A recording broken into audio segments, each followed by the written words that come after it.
नमस्कार। आज मु आपणक क्रिस्पी माछ भजार रेसिपी नहीं आसी।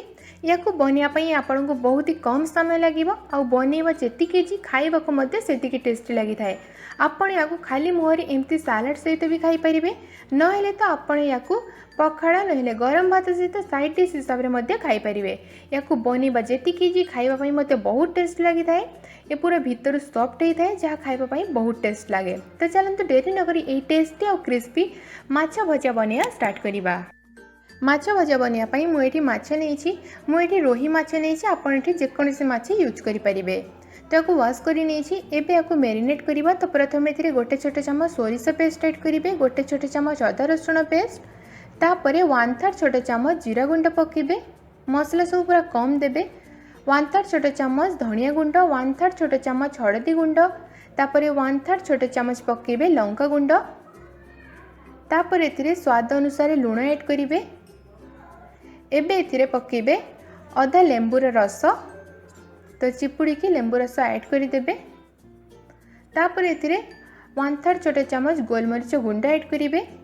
एबे सब को भल भाव में मिक्स करेंगे।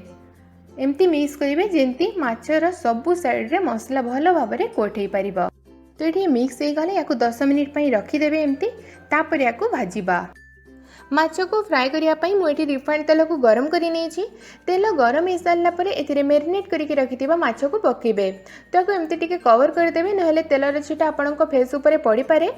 आपण ए रेसिपी को सोरिष तेल भी करेंगे किंतु या आपण खाली मुहर खाई पारे। तो से मुझे रिफाइंड तेल यूज करी। आपण इच्छा अनुसार आपण या रिफाइंड तेल ना सोरिष तेल रे फ्राए करेंगे। एबे यार गोटे पट साइड को मीडियम हाई फ्लेम रे 3 ରୁ 4 मिनिट पर्यंत फ्राए करेंगे। 3-4 मिनिट पर यार साइड को चेंज करदेवे। आर पट साइड को मीडियम हाई फ्लेम रे 2 ରୁ 3 मिनिट पर्यंत भाजी नेबे। माछ को उभय साइड रू पूरा क्रिस्पी हवा पर्यंत फ्राए करेंगे। तो ये माछ उभय साइड रू भल भाव में फ्राए हो जाए, क्रिस्पी हो जाए। तो एबे या गोटे प्लेट को बाहर कर नबा। तो फाइनाली ये आमर क्रिस्पी और टेस्टी मसला माछ भजा रेडी हो गला। एबे या सर्व करने बाहर कर नेबे। आपण या एमती सालाड सहित भी सर्व करेंगे। सालाड सहित भी खावाई बहुत टेस्ट लगी थाए।